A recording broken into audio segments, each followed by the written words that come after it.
Assalamualaikum warahmatullahi wabarakatuh. Apa kabar anak-anak Miss kelas 5D? Mudah-mudahan semua sehat-sehat ya nak, dan tetap semangat mengikuti pelajaran hari ini. Kita awali pelajaran kita hari ini dengan membacakan doa belajar. Bismillahirrahmanirrahim. Rabbi zidni ilman warzuqni fahman wa amalan sholiha. Amin ya rabbal alamin. Baik, hari ini kita akan belajar tema 1, subtema 1, pembelajaran 1 dengan topik ide pokok pada sebuah paragraf.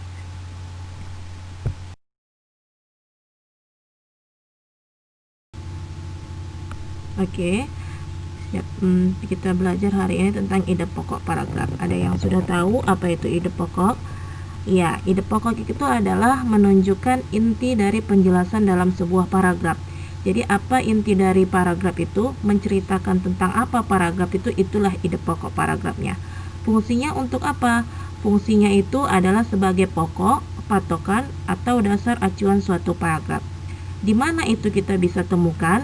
Ide pokok itu ditemukan pada kalimat utama. Kalimat utama itu adalah kalimat yang mengandung gagasan utama atau ide pokok pada sebuah paragraf.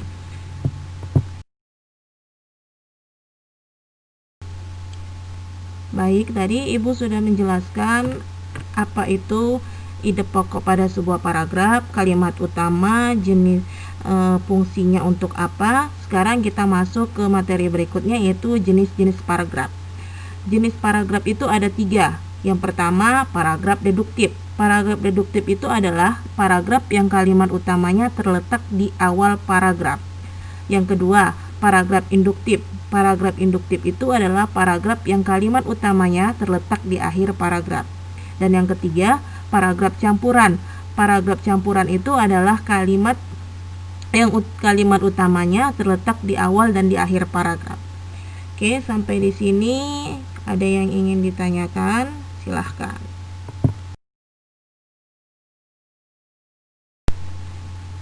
Oke, tadi kita sudah sama-sama mengetahui apa itu ide pokok paragraf, fungsinya, dan jenis-jenis paragraf.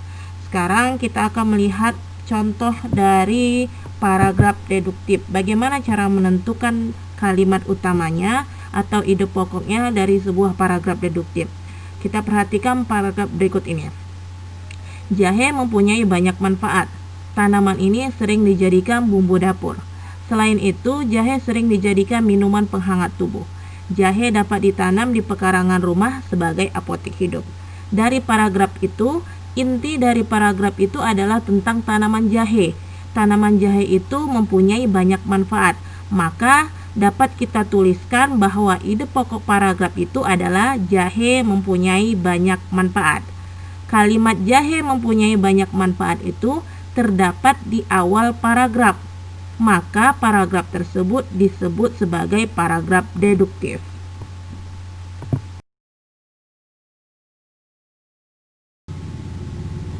Selanjutnya, contoh yang kedua, kita perhatikan kembali paragraf berikut ini. Di dalam buku ada banyak ilmu yang dapat kita pelajari. Dengan membaca buku, kita dapat menguasai ilmu pengetahuan. Kita bisa tahu banyak informasi di bidang apapun dari buku.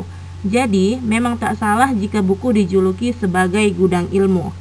Inti atau pokok dari paragraf ini adalah tentang buku, di mana buku itu dijuluki sebagai gudang ilmu.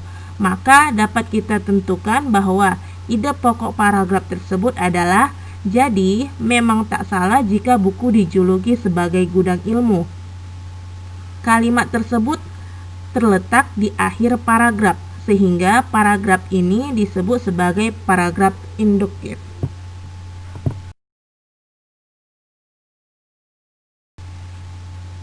Oke, sebelumnya Miss tadi sudah menjelaskan contoh-contoh dari paragraf induktif dan deduktif dan cara bagaimana menentukan ide pokok dari setiap paragraf.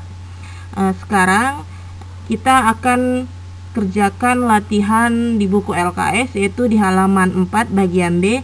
Langsung saja dijawab di buku LKS-nya dan dilanjutkan dengan latihan halaman 5 bagian 2 Romawi yang letaknya di atas. Kerjakan di buku tulis latihan bahasa Indonesianya.